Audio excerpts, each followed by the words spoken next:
ये कहानी एक ऐसी सच्ची घटना से प्रेरित है जिसे कुछ लोग आस्था मानते हैं, कुछ कल्पना, लेकिन जो भी हो, इसकी भावनाएं, बलिदान और देशभक्ति बिल्कुल असली हैं। हिमालय की बर्फीली वादियों में, जहां दूर दूर तक केवल सफेद चादर बिछी है, वहां एक गहरी खामोशी पसरी रहती है।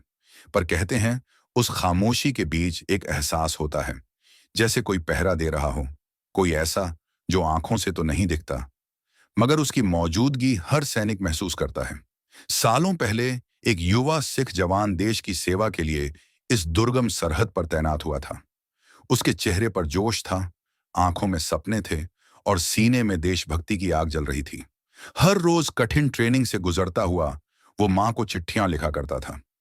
एक चिट्ठी में उसने बड़े गर्व से लिखा, जब तक सांस है वर्दी नहीं उतरेगी।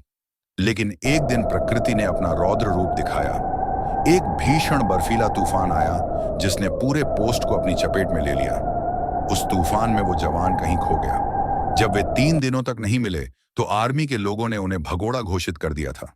पर चौथे दिन जवान अपने एक साथी सिपाही के सपने में आए और अपने शव का पता बताया। उसने कहा, मैं यहीं हूं, उस चट्टान के नीचे।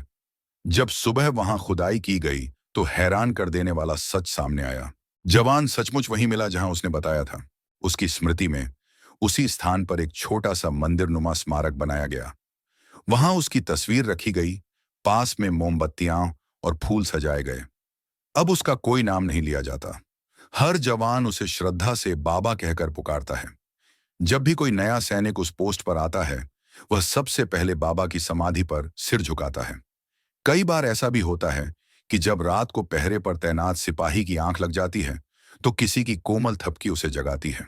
वो समझ नहीं पाता कि कौन था, लेकिन आवाज सी सुनाई देती है, जाग जा सिपाही, देश जाग रहा है। वो कभी मरा नहीं, बल्कि हर रात ड्यूटी पर लौट आता है और दुश्मनों से देश की रक्षा करता है। जय हिंद, जय जवान।